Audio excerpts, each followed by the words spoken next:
I remember the first time I ever asked her to come and speak at an event, and it was at Sydney University many years ago at a gathering of a National Indigenous Students Conference, at a gathering of young First Nations people from across the country. And the energy in the room after she talked to us was incredible. And I know that she will bring that energy here today, and it is my incredible pleasure to welcome to the stage the Honourable Linda Burney. Make her very welcome.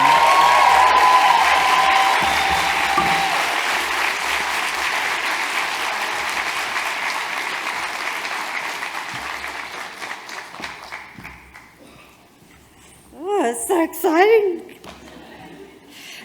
Thank you, Carla, for that introduction. And I'm sorry I'm not dripping in Gucci, but it's actually Sports Girl, $79, so there you go.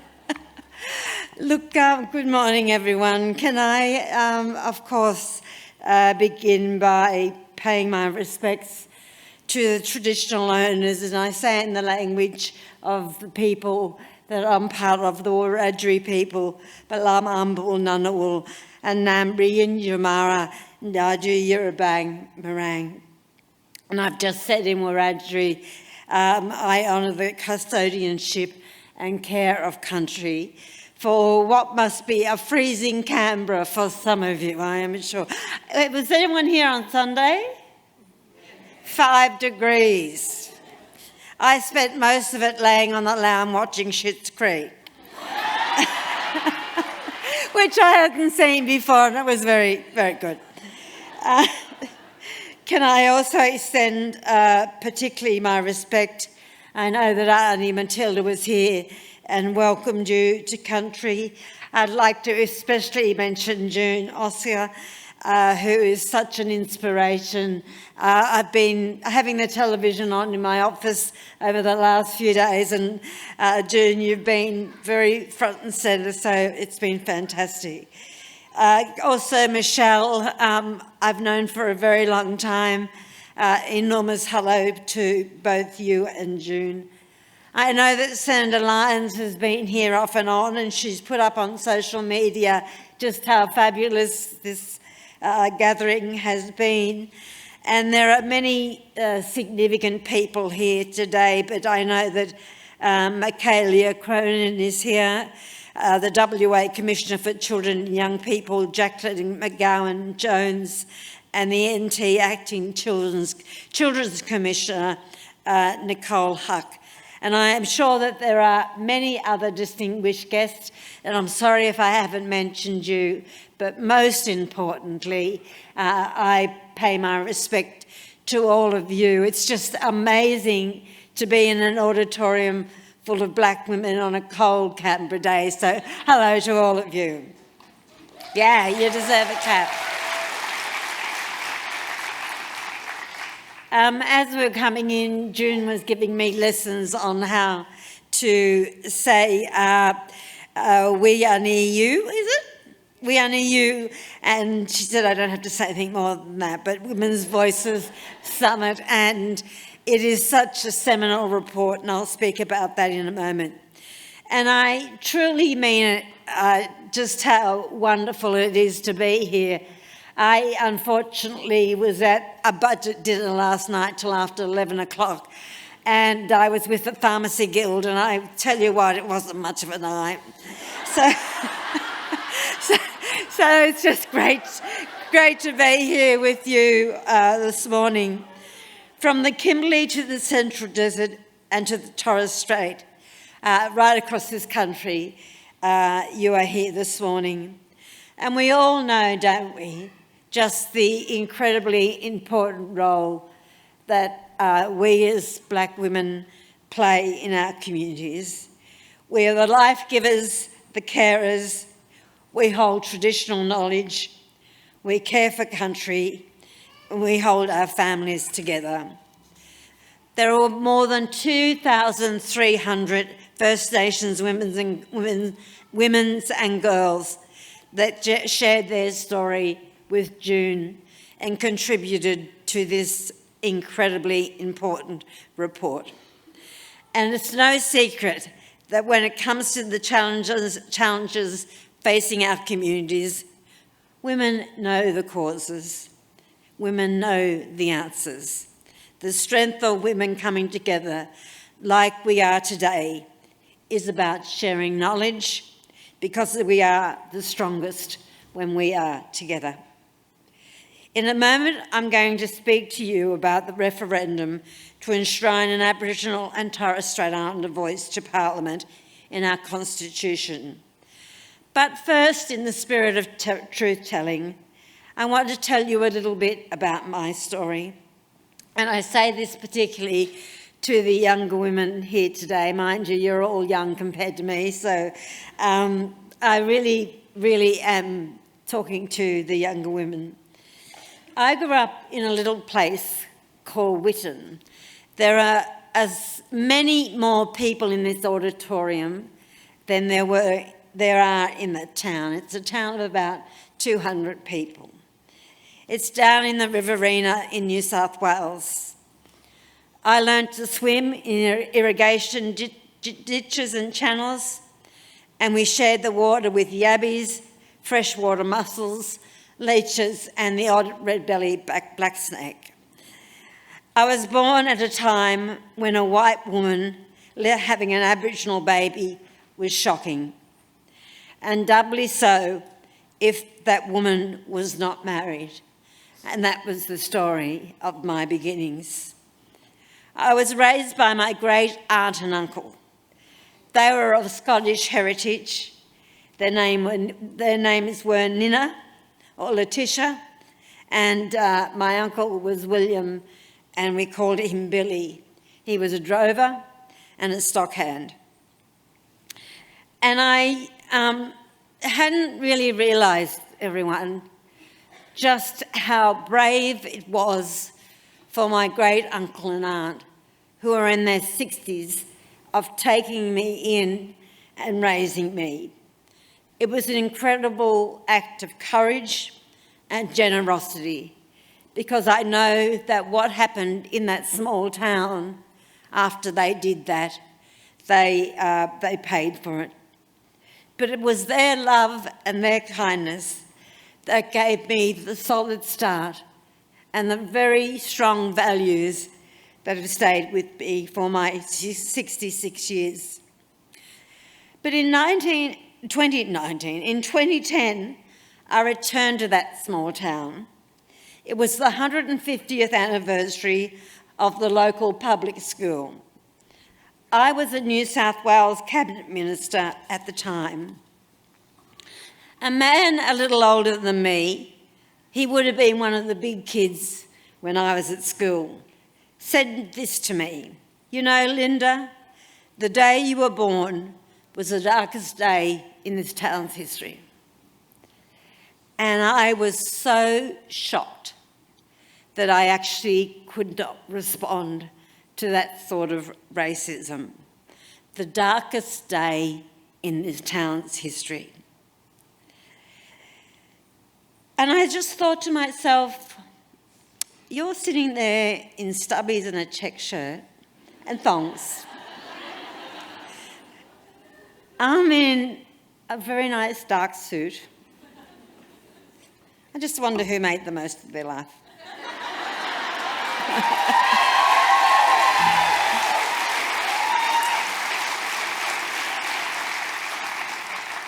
So I thought to myself, you know, someone with my story can be the head of a government department and then a minister, the first First Nations woman in the federal cabinet, and the Minister for Indigenous Australians. Thank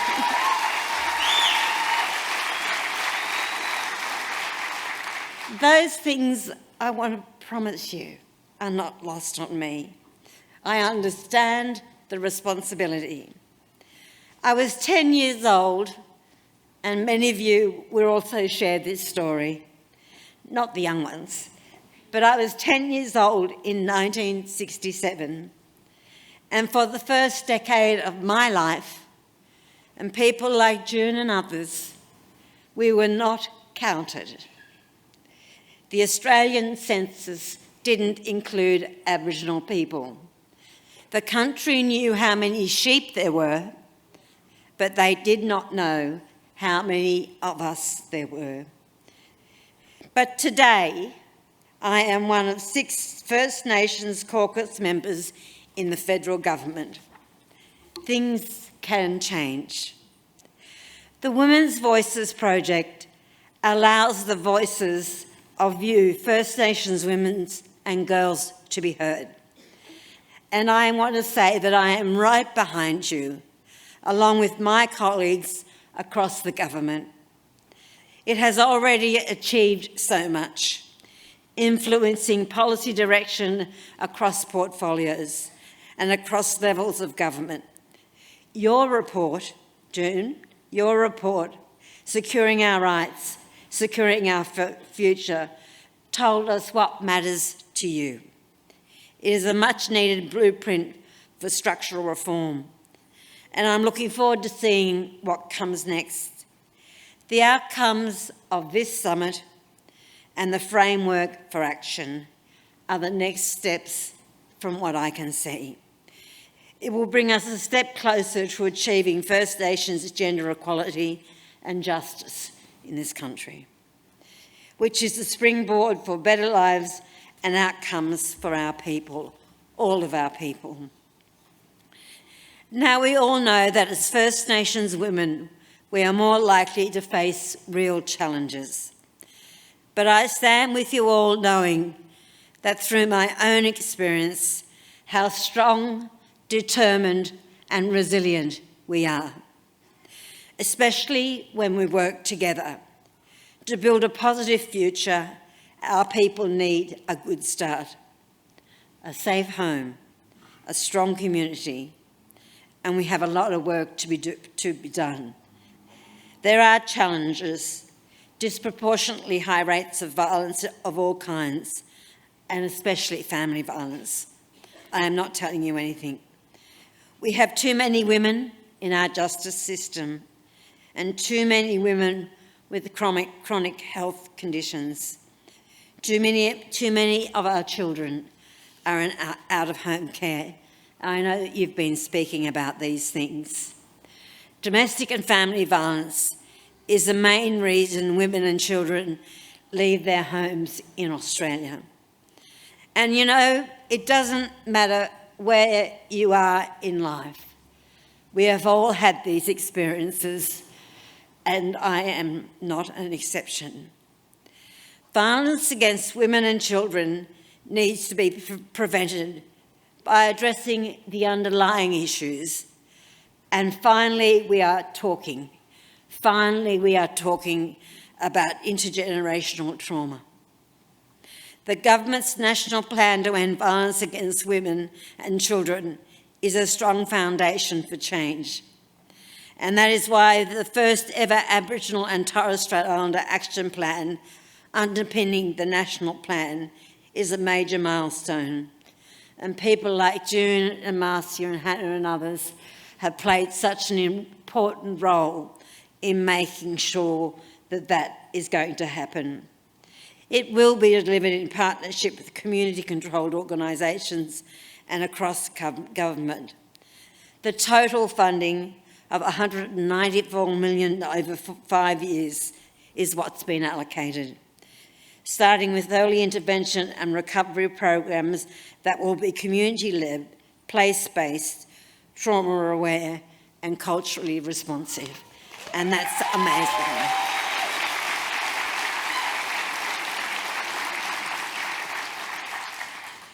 We've also committed $11.4 million to begin the work of developing a standalone First Nations women family safety plan. We know the shocking statistics on justice issues in this country. There are about 3,500 of our women in jail today, and around 90% of these women have experienced trauma, including family violence. First Nation women are imprisoned at rates of 20 times more than non-Indigenous women, and that number, my friends, is growing. First Nations people are twice as likely to die in custody, and it's a story you know well. But we are going to turn this around.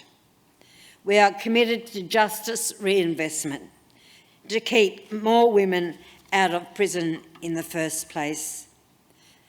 But not all the statistics are harrowing. And one of the really important parts of this conference is that we recognise where there is joy to be had. We know that things are changing in the education space, ensuring all children have access to quality education, no matter their what life sets them up for. A good education can be life-changing. It's the first step towards empowerment, and for First Nations women, we are doing really well in this area. Our participation and success in vocational education and training courses and commencing a university has never been stronger. More than 69% of First Nations students starting university in 2021 were women. This is incredible. Let's keep the momentum going. Women and girls need accessible, realistic pathways to employment, because employment means empowerment. And of course, more First Nations women and girls in work and leadership roles means more role models for families and communities.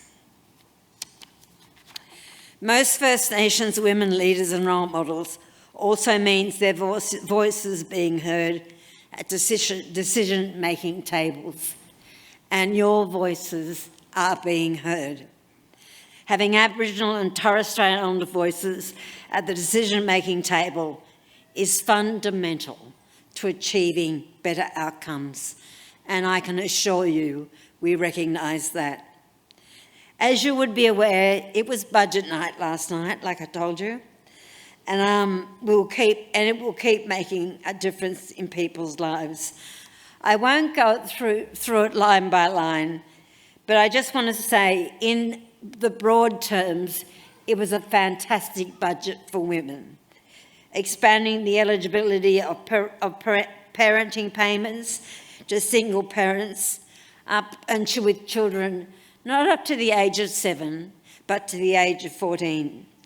Increasing the maximum payment, it is great. Increasing the maximum payment rate of Commonwealth rent assistance by 15%, and also increasing job seeker by $40 a fortnight across the board. In terms of women's economic equality, backing a 15% increase to minimum wages for aged care workers, where over 85% of those workers are women, perhaps some of you in this room. It also builds on our $1.7 billion investment to end violence against women. I've gone through the figures for that, but in terms of the budget measures for Aboriginal and Torres Strait Islanders, there is additional $424 million to close the gap, $20 million to support regional voices, and the first phase of $250 million for Central Australia. I'll just tell you a quick story. I was in Alice Springs last week, and this is just an example of how you do business differently. We had a big leadership group meeting on I think it was a Saturday morning, and I said, there's $50 million for this, there's $40 million for that, but you've got to tell me how to spend it. And people were just stunned. What, we tell you? And I said, well, you live here, I don't.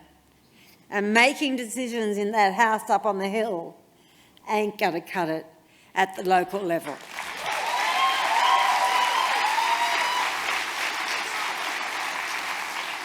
Okay, can I finish up by saying a few things? And I know that you're going to have a session on this for the referendum later this year.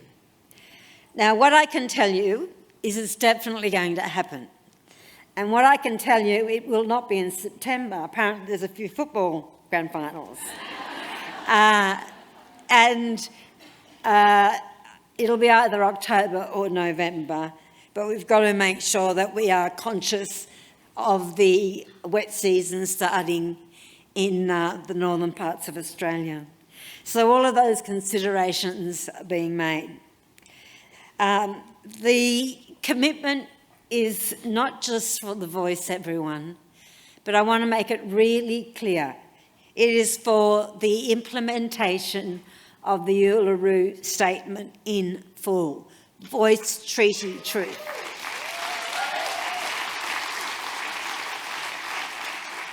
And you know what? Entrenching a voice and giving it the protection of the Constitution means that politicians can't muck around with it. If it was just legislation, politicians can change it, we can stop it. We just got to think about ATSEC, where it was legislation. The difference with this, it is a referendum where each and every one of you will have a say on whether or not we put a voice into the Constitution with its own chapter. It will change things. It will work alongside existing organisations. But referendums don't come around very often. This is our one shot in the locker chance of incredible structural reform and I think unity for this country. Truth will be told. It has to be. And I want to really encourage you to think about the referendum. There is no recognition of our people in the Constitution. 65,000 years and no recognition. This will give us recognition in the big law book of this country, the Constitution. There are many amazing women that have worked on this, including June, Marcia Langton, Sally Scales, Pat Turner, Hannah McGlade, Geraldine Atkinson, Jackie Huggins, and many, many others, for example, Megan Davis and Pat Anderson. Women have been at the table of designing and getting us to this point. And I am determined with the makeup of the Voice, and I want to share this with you. One of the principles of the Voice is gender parity. There will be the same number of women as men on the national Voice if we are successful.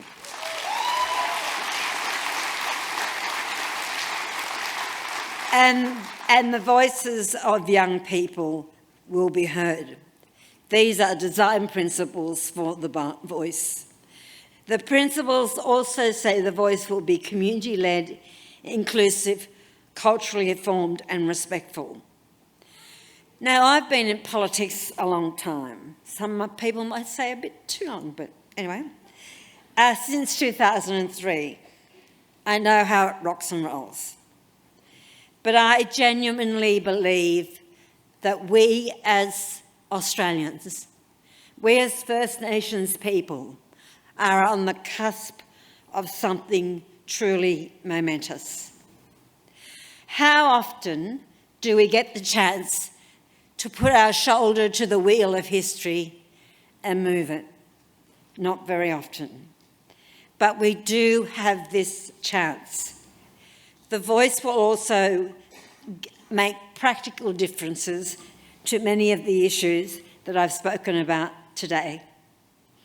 In closing, can I say this? Throughout this summit, you'll learn a lot from each other, and I know that you are inspiring each other.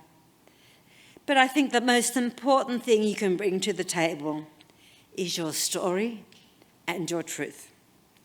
Your life experience is your superpower. Own it, share it, and understand that the wisdom that it brings to the world is unique and valuable. Walk with courage, and by helping each other see who we are and where we come from, you help all of us to understand the world a little better. What you say will be heard.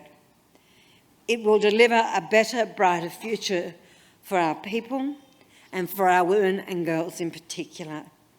And later this year, you will have a chance to change the Constitution through a voice that will give our women an equal seat at the table and build a better, stronger future together. For us women, for all First Nations people, and the entire country, we will build. Thank you. Thank you.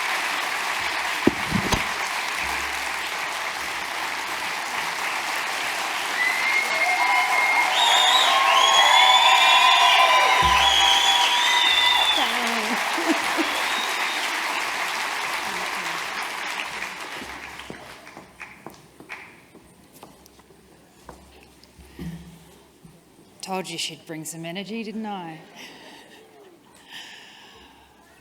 When we think about stories and courage in the way that Linda has just talked about, we certainly see that reflected in her own journey and the way that she's brought herself to the amazing work that she's done. Please join me again in thanking Linda for spending some time with us this morning.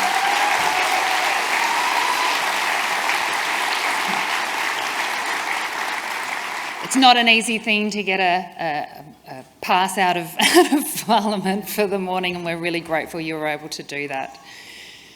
We've got the great pleasure of having people physically with us sharing their stories. There are also some women who couldn't be here but wanted to share some messages with us too. One of those people is the Honourable Nanaia Mahuta, Minister of Foreign Affairs over the ditch in Aotearoa, New Zealand. And we'll just play a message from her now. He honore, he kroria, he mai ngā rongo ki te mata o te whenua, he whakaro pai ki ngā tangata katoa pai māriri.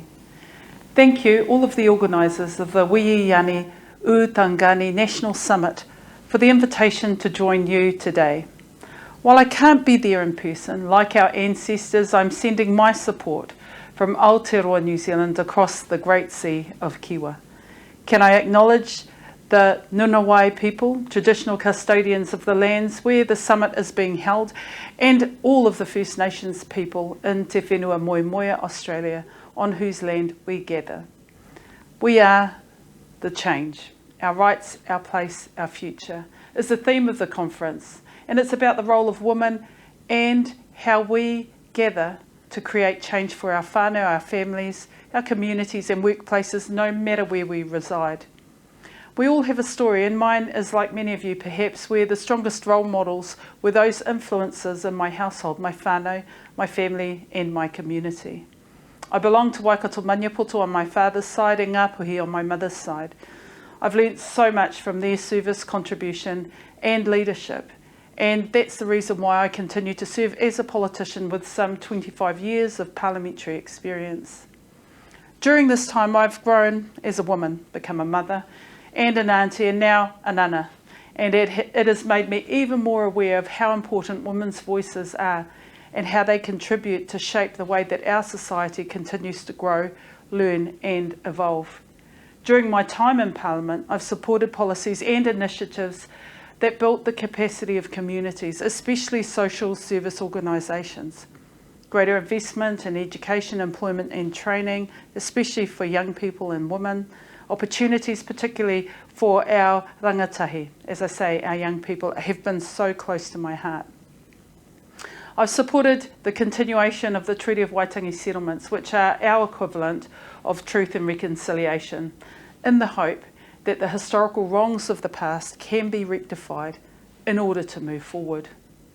In 2020, I became the first woman to hold the Foreign Affairs portfolio.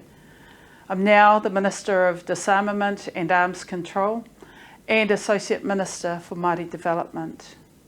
None of the progress I've made has been straightforward or easy, but I've had solid support from within my tribe, community, whānau, and that's continued to strengthen the way in which I approach politics, but also the change required in my mind to make a difference. It's also enabled me to be more confident in the perspective that I hold and bring that voice forward to the roles and responsibilities that I now currently have.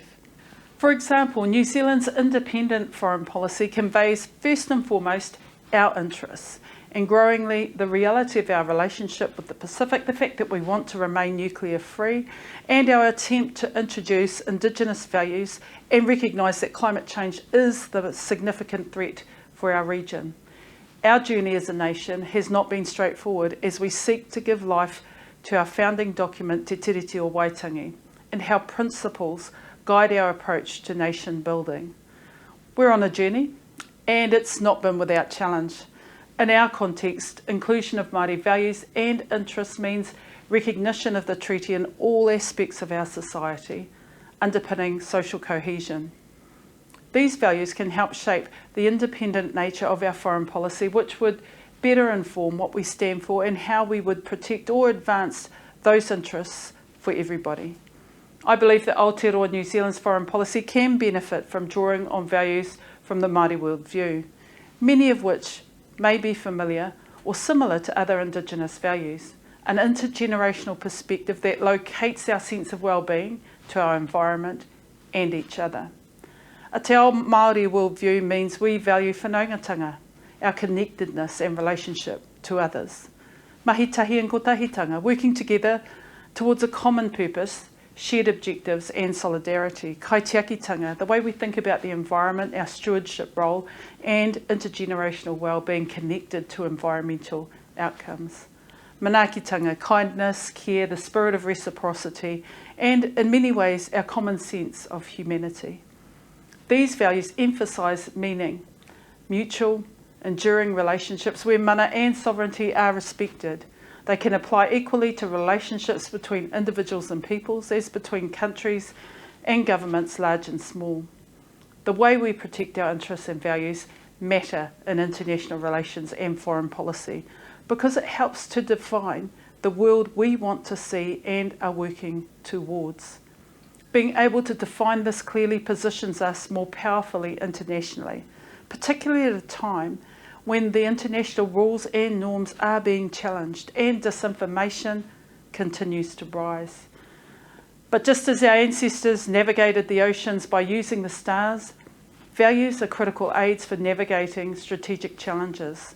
For example, there will be times when we need to speak out, but we should do so respectfully, predictably and consistently, no matter who we're sitting across the table from. Ultimately, our values are about prioritising people and relationships, the importance of working together to address shared challenges, and the importance of protecting interests of future generations. Our children expect us to do better, do more, and think about them as we make our decisions.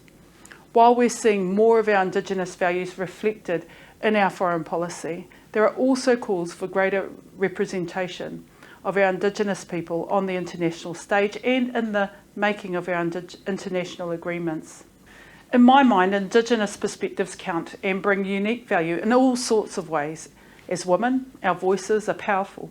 We are the nurturers, mothers and grandmothers. We hold cultural and historical memory, and that is passed down through generations. There is no doubting the importance of having Indigenous women in positions of power and influence in a domestic and global sense. As an Indigenous Foreign Minister, I can use my voice, and I do this by supporting and raising the Indigenous voices in our wider Indo-Pacific region.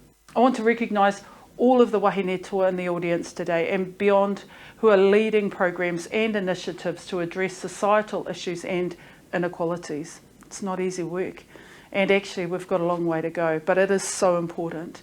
To address some of those issues, in Aotearoa, New Zealand, we work both at a domestic level and at an international level on Indigenous and gender issues, where we place importance on ensuring Indigenous voices are heard and represented in these contexts.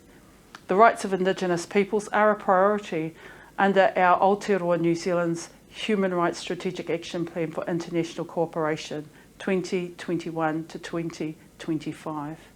Our Gender Action Plan considers women's rights and empowerment in the context of intersecting issues of inequality, indigeneity, disability and gender in all its diversity. Barriers to the full participation of women and girls are amplified by discrimination based on indigeneity and impact severely on their development. It's important for me that women are at the decision-making table on foreign policy. Actually, a friend of mine said, if you're not around the decision-making table, you're on the menu. And I seem to agree with her. It means full and inclusive participation in all levels of peace and security, seeing women not just as victims, as they have been in the past, but as active agents of peace. When Aotearoa New Zealand work towards a new agreement, such as free trade agreement, Māori views and objectives are extremely important, but so are women's voices. It's crucial that we have a significant and meaningful consultation period where we ensure that any concerns are resolved to get agreements that are beneficial for all, and by that I mean all. Aotearoa New Zealand supports enhanced participation of Indigenous peoples in development processes globally. Indigenous peoples bring perspectives and models that can contribute to the well-being and human rights of all people. As our closest neighbour, I want to recognise the work you're doing. You have the Voice to Parliament referendum coming up this year. Aotearoa New Zealand waits with interest to see the outcome of this process, and we always want to lift our engagement with our Australian First Nations sisters, and we're glad to have our Indigenous Collaboration Agreement. Our ICA seeks to deepen cultural and people-to-people relationships amongst First Nations, Australians and Māori communities, business and organisations to provide a mechanism for collaboration and consultation on areas of mutual interest, as well as enable sharing of information between our governments and Indigenous peoples. This will inform the type of development policies that can improve the well-being of our communities. Through the ICA, we also have the ability of our governments to enable greater direct cooperation between First Nations and Māori people. Having this arrangement in place will only help to engage with us being able to improve our relationship, but also leverage our opportunity going forward together. Indigenous reconciliation efforts, as we all know, are complex and lifelong. It's a huge process that Australia and New Zealand are currently undertaking, and by no means easy.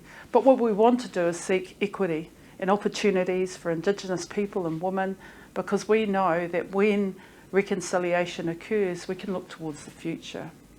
From the 2020 report, it's clear that Māori and First Nations Australians have experienced many of the same struggles.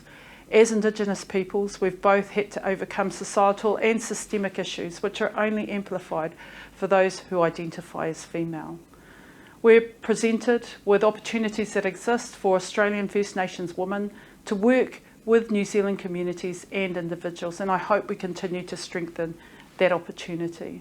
I want to acknowledge the work of our agencies, the National Indigenous Australians Agency and Te Puni Kōkiri, in progressing Indigenous cultural and economic cooperation to ultimately achieve better outcomes for Māori and First Nations people in Australia. We can learn a lot from each other. Our unique histories and shared aspirations mean we should continue to strengthen our relationships at all levels as sisters.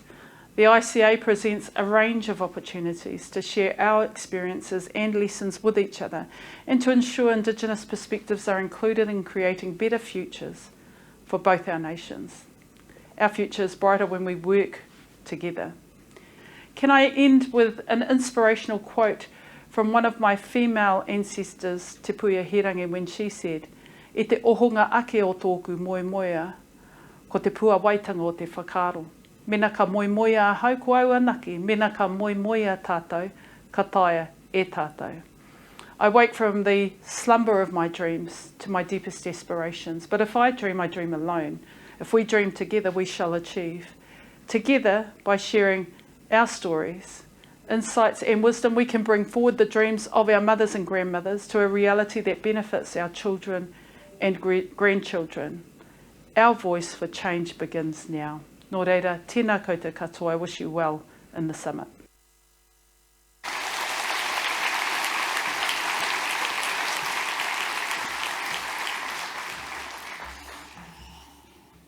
I don't know about any of you. I'm not planning on being on the menu anytime soon. So let's get our seats at those tables, ladies.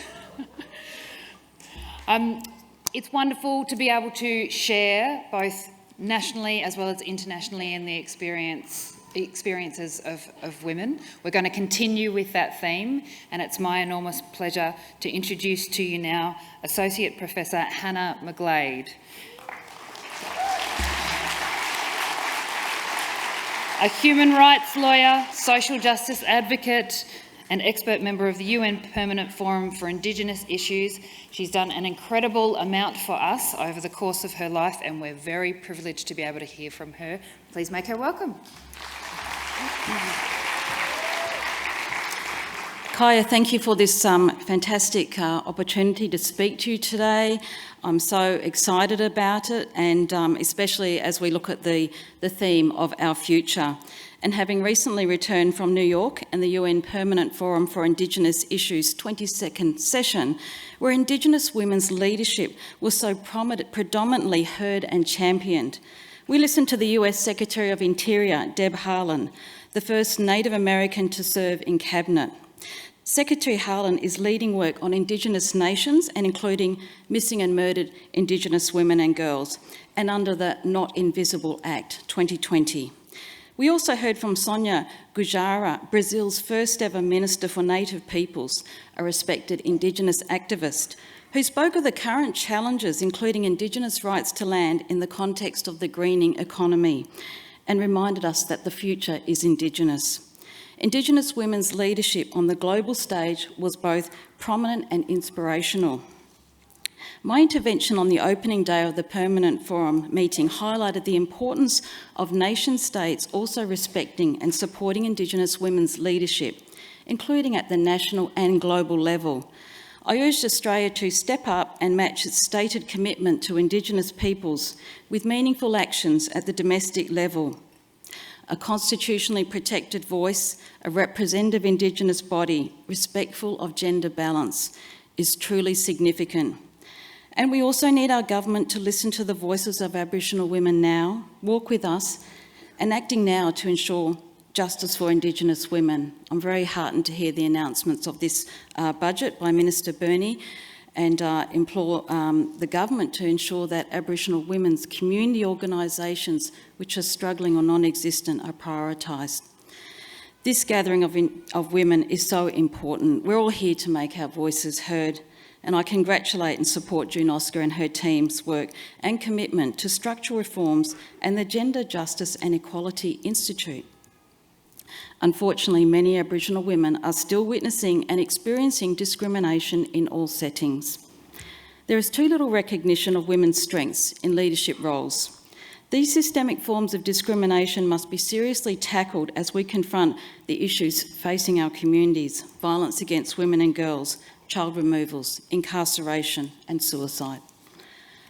I want to speak to you about Indigenous women's futures with a global perspective and including the role of international human rights law.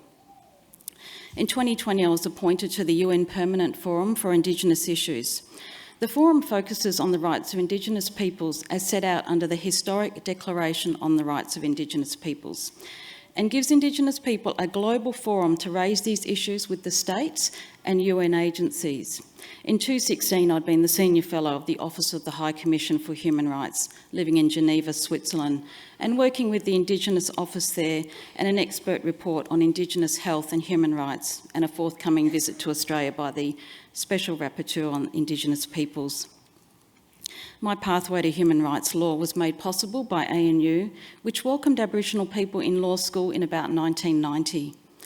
I've been working in Aboriginal radio in Perth. I was raised in my Noongar community and in many respects grew up fast, experiencing institutionalisation at children's homes, poverty and homelessness, sexual assault, rape before I was 16. This lived experience has informed my life's work in human rights, which is fundamentally about giving voice, supporting the voices of people who are denied voice and silenced.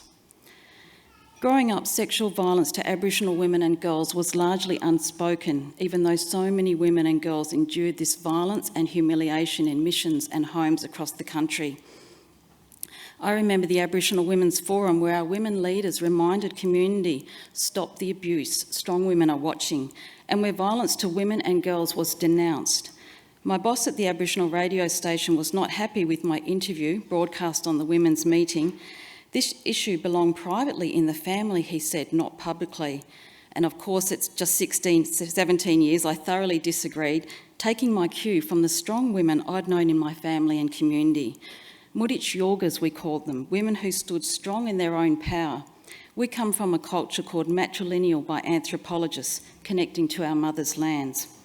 I'm grateful to my mother and grandmother and my community to have also lived in culture with my family, my country, and the opportunity of higher education, forming resilience and strength. I strongly encourage any Aboriginal women and girls interested in human rights to follow their dream. It is often a difficult path. We make our own way largely with very little support. The work of human rights is often not welcome, and we as Aboriginal women, human rights defenders, can experience significant opposition to our work. I also know that Aboriginal and globally Indigenous women have played a prominent role in international Indigenous rights, and I honour them for their important work. The Declaration on the Rights of Indigenous People is the first dedicated international human rights instrument for Indigenous peoples. It recognises Indigenous peoples' rights to self-determination, traditional lands, freedom from discrimination, and much more. The Declaration rights are guaranteed equally to women as they are to men, and requires special attention is paid to the rights of Aboriginal women. The Declaration was adopted by the UN General Assembly in 2007 and initially opposed by the Australian government along with Canada, US and New Zealand. However, this changed in the following years under Prime Minister Rudd, and Australia has since supported the Declaration and its standards for Aboriginal people. Importantly, Indigenous women's rights have been gaining attention under international human rights law. In 2016, I spoke with a panel of Indigenous women before the Human Rights Council. My talk detailed the denial of justice for Aboriginal women in Australia, the lack of equality for Aboriginal women as victims of violence, and the urgent need for improved policies and laws. The Australian delegation approached me after my talk, which involved the cases of murdered Aboriginal women. They appeared shocked and embarrassed. This was not the country they envisaged in their own minds, but it was the experience of Aboriginal women who know racism and violence all too well. I became determined at this meeting, hearing of the advice to Canada by the UN Committee on the Elimination of Discrimination Against Women, or CEDAW, that they develop with Indigenous women a separate national action plan on violence to Indigenous women. And this was also a measure needed for Aboriginal women in Australia. The Canadian government's commitment to a commission of inquiry into murdered and missing Indigenous women and girls was commendable, but they were resisting the advice of CEDAW, notwithstanding it's important for the separate national action plan. In the next 5 years, I decided that this needed to be raised with Australia. I appeared before several UN treaty bodies and UN experts to argue why we needed the separate national action plan to address violence against women, having seen a lack of federal government leadership in ending violence to Indigenous women and the complexity of the issues, including systemic racism in the justice system. All of those UN treaty bodies and experts agreed and advised the Australian government so, and there was a campaign in Australia by way of a petition led by Aboriginal women that resulted in the government finally agreeing to a separate action plan on violence, ending violence. I hope that the draft of this plan, now close to finalisation, is shared here at this important gathering. We in Australia now have a Senate inquiry into murdered and missing Indigenous women and girls, and this is very important. We must see justice for all murdered and missing Indigenous women and girls. Over the years, I've assisted families of Aboriginal women who, as murder victims, were terribly failed by the justice system. At this time, I'm working with the family of Stacey Thorne, who was murdered in a West Australian country town many years ago. She was a much-loved teacher's aide and expecting her first child at the time of her murder. And the baby's father, a non-Aboriginal man who was pressuring her not to have his baby, was originally charged and convicted. This man, Scott Ostick, served 12 years in prison, but a prominent campaign in his name was successful and saw him freed from prison in recent years. He's now seeking compensation. With the family of Stacey Thorne, we petitioned the WA government for an inquiry into murdered and missing Indigenous women and girls in our state, and for the release of 2 Crime Corruption Commission reports into Stacey's death, and also for a study of media treatment of Aboriginal women as victims. We were ignored by our state government, but heartened recently to learn that the Attorney-General will table the CCC reports in Parliament, which reportedly do not support Ostick's claim that he was framed by police. The Attorney-General now has to decide whether to pay $2 million compensation to him in the face of 2 Corruption Crime Commission reports which do not support his claim that he was framed. Personally, I find the idea of a non-Aboriginal man being framed by police for the murder of an Aboriginal woman fanciful and far-fetched. Certainly the evidence did not support it. Yes. And we all know here that the opposite is far more likely to be true, and that police are less likely to respond to Aboriginal women experiencing violence. This is very well documented, including by the recent ABC Four Corners program, which included the murder of a young mum in the Northern Territory. Rest in peace, Miss Curry, who called the police several times before she was killed by her partner, and yet they told her, "Stop calling us." There is so little support for the families of Aboriginal women murder victims.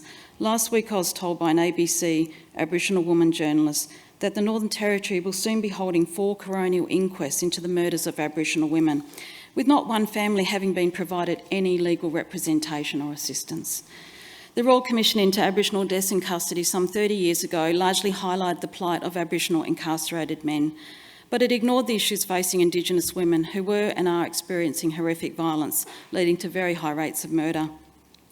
As a result of the Royal Commission into Deaths in Custody, the federal government ensured funding in relation to legal representation for all deaths in custody matters. And as Aboriginal women's incarceration has been sharply rising over the last decade, this has included the shocking deaths of many Aboriginal women, Miss Dhu, Veronica Nelson, Miss Day, to name just a few. At the same time, if we are truly serious about ending violence to Aboriginal women, the families of murdered Aboriginal women and communities must be represented before coronial processes. These legal processes are complex and by and large are not inclusive of Aboriginal people, and further reflect systemic and structural bias in their decision making. The Australian Law Reform Commission inquiry, Pathways to Justice, in 2020 tabled in Parliament, found that Aboriginal women are treated harshly and punitively as offenders and violently as victims.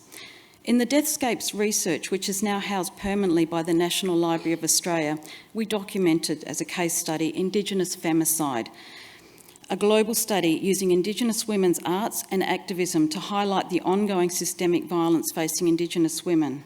This violence is not accidental or random, but part of the ongoing logic of the settler state. We are one with our lands, Mother Earth, and this violence is interconnected and enacted as ecocide for capital gain. There is no doubt that the Australian Law Reform Commission advice of 2020 should be implemented urgently. Indigenous women's experiences in the criminal justice system remain harsh, punitive, biased and discriminatory. Aboriginal women are typically left with little supports in the face of unrelenting violence and abuse, and when left with no other viable option but to defend themselves and fight for their very lives, as is their right under the law of self-defence, can find themselves cast as perpetrators facing murder, manslaughter charges and incarceration. And conversely, we see Aboriginal women murdered with no justice at all from the legal system that still says our women's lives don't matter. I've advised the Australian Government to work with Canada, US and Mexico, who have joined efforts to end violence against Indigenous women. This did not happen, and notwithstanding clear evidence of the discriminatory and violent nature of the system today, we've seen calls from white feminists for more criminal laws described as coercive control laws. These laws will see Aboriginal women continue to be wrongly victimised as offenders and increasingly criminalised. We should instead address the violence inherent in laws and invest in building community safety, prevention and healing, accountability and justice.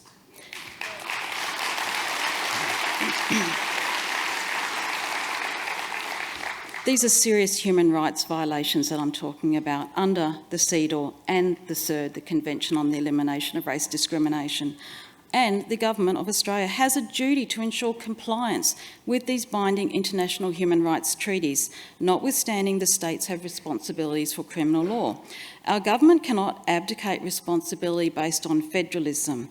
Unfortunately, in my lifetime's work against violence, I haven't yet seen the genuine commitment and sustained investment into addressing systemic discrimination, prejudice and violence permeating the legal system and confronting Indigenous women at every turn.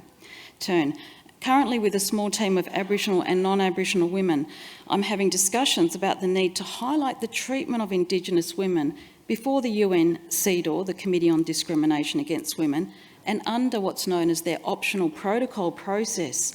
But we are in need of assistance, urgent need. Australia has signed the optional protocol to this convention some years ago, but Aboriginal women are not resourced and supported to use this process, which could lead to meaningful structural reform and progress in Australia.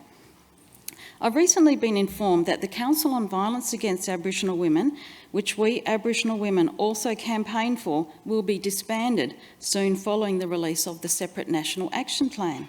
This cannot happen. The level of violence confronting Aboriginal women, including murder, sexual assault, impacting our girls and blighting children's lives, requires a permanent national body to ensure it is in existence for improved government responses. And this was in fact a recommendation of Amnesty International Australia over a decade ago, who supported advice I'd given them back then: our women's lives deserve this attention. The Australian Government has for some years made very significant commitment to Indigenous business and Indigenous economic growth. However, Close the Gap findings show increasing disadvantage in several key areas: Aboriginal child removals, Aboriginal incarceration, including youth and women, and Aboriginal suicides. Government policies need reconsidering. We require a greater commitment to human rights, also supporting our women's leadership, making real change for women's lives. At the UNPF meeting recently in New York, we highlighted CEDAW General Recommendation 39 on Indigenous women and girls. This is important new law that expands on states' duties to address discrimination and human rights abuse against Indigenous women today. Our forum has decided that CEDAW 39 should be an annual standing agenda item, with states reporting on its progress. Indigenous women's human rights must continue to be realised, and we call on Australia to ensure that it's meeting its positive duties in this respect. This groundbreaking work here today and this summit are very much interwoven and interconnected with Indigenous women's work at the global level, and we are now requesting the member states, including Australia, to report on the progress of the recommendations under CEDAW Recommendation 39. This in turn supports the work of Wiyi Yani U Thangani and the Gender Justice Institute to be progressed. Once again, I thank the Human Rights Commissioner, June Oscar, and her team for their commitment to Aboriginal women's rights, and look forward to its progress, including at the international global level. As we heard recently at our meeting of the Permanent Forum in New York, the future is Indigenous, and here in Canberra our future is also very clear. The future is Indigenous women. Thank you.